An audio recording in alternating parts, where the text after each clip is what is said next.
Mana masalan, bolalarimiz to'ydan oldin qizlarga boradi. Bunga qanaqa qarash kerak jamiyat? Jamiyatda hozirgi kunda to'ygacha bo'lgan jinsiy hayot boshlanib ketyapti. To'ygacha hali ancha bor, misol uchun maktabni bitirdi, o'sha jinsiy hayot boshlashdi.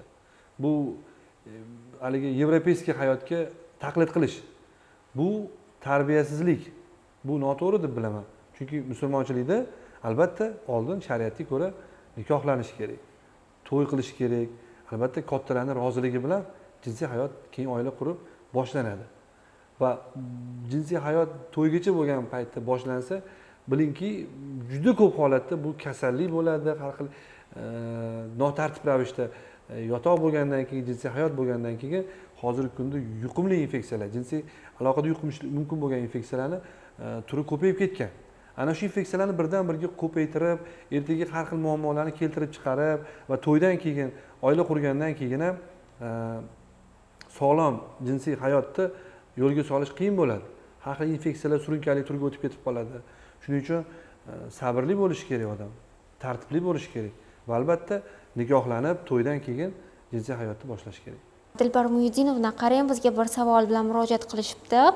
Bugun ayollarda yuz beradigan bachadon bo'yi saratoni qanday sabablar tufayli yuzaga keladi? Uni davosi bormi? Juda ko'p hollarda doktor bizga aytdiki, buni oxirgi chorasi bachadonni organizmdan olib tashlash deb. To'g'ri, bu oxirida bachadonni olib tashlashi mumkin. To'g'ri. Bu bachadon bo'yi saratoni o'zi nima? Bu kasallik ayollarning reproduktiv organlarida qarab chiqsak eng ko'p uchraydigan saraton turiga kiradi. Bu kasallikda bachadon bo'ynida hujayralarning o'sishida, o'zgarishida, bo'linishida o'zgarishlar bo'lgan holda kasallik kelib chiqadi. Va bu kasallikni vaqtida aniqlab davolanmasa, bu o'lim holatiga ham olib kelishi mumkin. Shu sababli bu kasallik ayollarning salomatligiga nazar solganimizda bu juda muhim rolni o'ynaydi. Bu kasallikni chaqiruvchi nima? Bu odam papillomavirusi infeksiyasidir. Bu infeksiya jinsiy aloqa yo'li bilan demak organizmga o'tadi. Lekin organizmning immun sistemasi bu virusni ya'ni yo'q qilib tashlaydi. Qachonki immunitet pasaygan paytida yoki bo'lmasam bu virus doimiy organizmda bo'lsa, doimiy yashasa, demak bu yillar o'tib bachadon bo'yi saratoni kasallik kuzatilishi mumkin.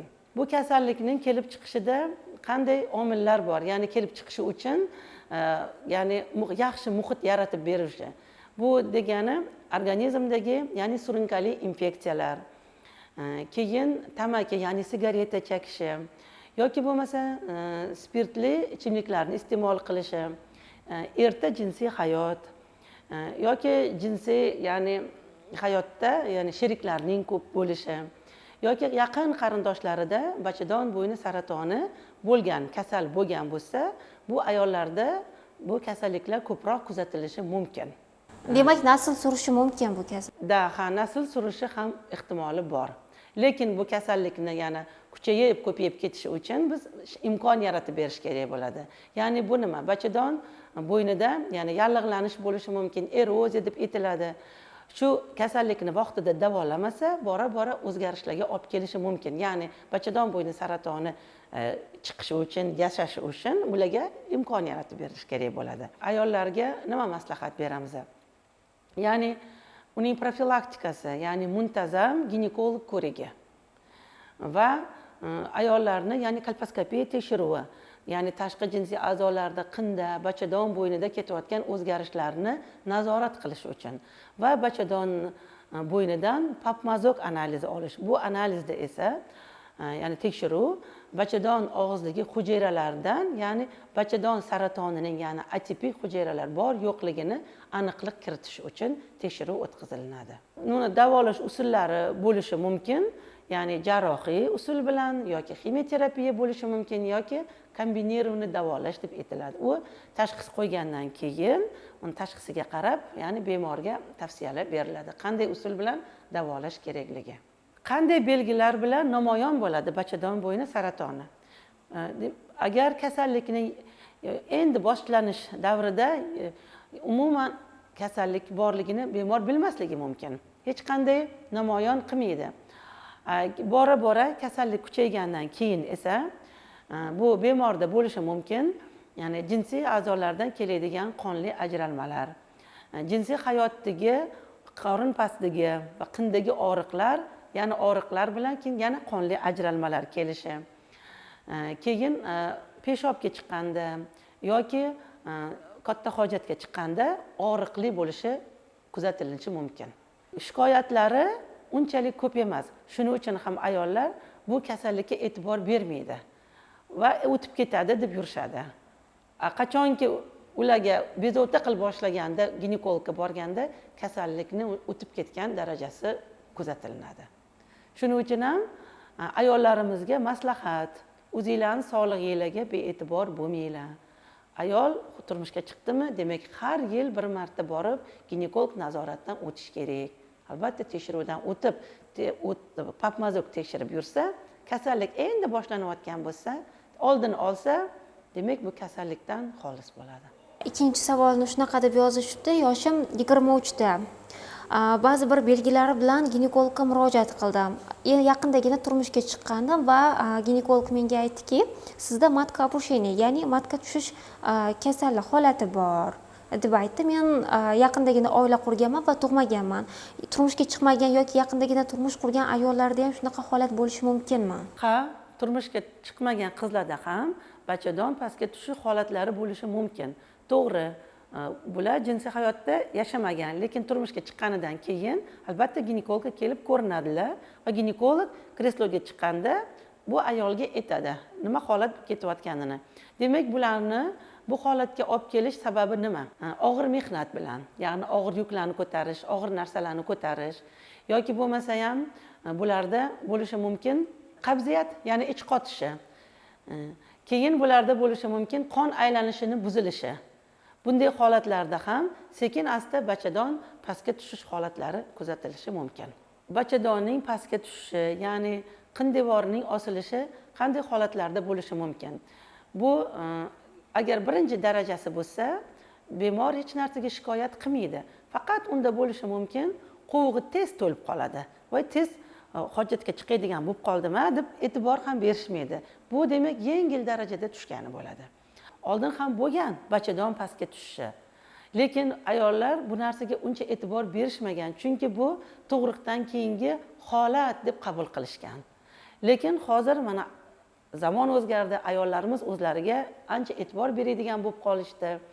Demak, bularga ham, ya'ni bezovtalik bo'lsa, demak bularga estetik noqulayliklar yoki jinsiy hayotdagi noqulaylik bo'lsa, bular albatta ginekologlar uchrashishlari kerak bo'ladi va mutaxassis bular bilan ishlab, bularga bemalol yordami bera oladi. Lazer apparatida bu muammolarni hal qilsa bo'ladi. Yoki bo'lmasa shu muammolar to'g'risida ko'proq bilishni istasangiz, biz bilan bog'lanishingiz mumkin. Bachadon pastga tushishiga asosiy sabab nima? Chunki tug'ruq davrida tos suyagini ichida o'zgarishlar bo'ladi. O'zgarishlar bo'ladi-da, bachadonni pastga tushish holati kuzatiladi. Bachadon pastga tushganidan keyin albatta qinda ham o'zgarish ketadi va bu bilan birgalikda qo'shni organlarga bular qovuq kiradi tepada, pastda esa ichak yotgan bo'ladi, to'g'ri ichak. Bular bu organlarda ham o'zgarish ketadi, ya'ni asosiy sababi qon aylanishi buziladi. Qon aylanishi buzilgandan keyin esa bu o'z navbatida gormonal o'zgarishlarga olib keladi va ya'ni distrofik, atrofik, ya'ni o'zgarishlarga olib keladi. Va yosh katta ayollarimizda, ya'ni gormonal o'zgarishi, qon aylanishi buzilgani sababli bularda ya'ni tashqi jinsiy a'zolarda bezovtalik boshlanadi. Reproduktiv yoshdagi ayollarimizda esa, ya'ni jinsiy hayotda noqulaylik va estetik muammolar va o'ziga bo'lgan ishonchini yo'qotish, o'zini yomon ko'rib ketish va shunday holatlar kuzatilib boshlanadi. Demak, biz intim toraytirish muolajasi o'zi bu nima muolaja? Qin devorlaridagi mushaklarni toraytirish va bularni shikastlangan to'qimalarni tiklanishga yo'naltirilgan muolaja hisoblanadi. Va bu bilan birgalikda biz ayollarning nafaqat estetik, ya'ni muammolari hal bo'ladi, balki bularda ham estetik muammo, ham jinsiy hayotdagi, ya'ni qoniqish hissini sezish va o'ziga ma'qul bo'lgan, ya'ni qulaylikni yaratib olishadi bular jinsiy hayotda va shu bilan birgalikda ya'ni peshob tuta olmaslik, ya'ni qabziyatdan qutulish, o'ziga bo'lgan ishonchini orttiradi. Demak, bu qanday ayol? Bu eng baxtli ayol hisoblanadi. Keyingi savolimiz, bugun ko'pchilik ayollarda follikula yorilmasligi bilan bog'liq muammolar bor. Follikula nima uchun yorilmaydi? Buning ortida kista ham kelib chiqishi mumkinmi? Follikula nima uchun yorilmaydi? Uni yorilmasligiga sabab juda ham ko'p omillar bo'lishi mumkin. Ya'ni gormonal o'zgarish bo'lsa, ya'ni organizmda progesteron kam bo'lgan holatda ham follikula yetiladi, yorila olmaydi va u kattalashib ketib follikulyar kistaga aylanishi mumkin yoki follikula o'zini ichiga yorilib gemorragik kistaga aylanishi mumkin. Va bu kistalar esa bezarar kistalarga kiritilgan, hayz kelishi bilan bu kistalar so'rilib ketadi. Hayz kelgandan keyin yana shu holat takrorlanishi mumkin. Bu esa o'z navbatida, ya'ni follikula yorilmagani, ovulyatsiya bo'lmagani sababli bepushtlikka olib kelish ehtimoli bor.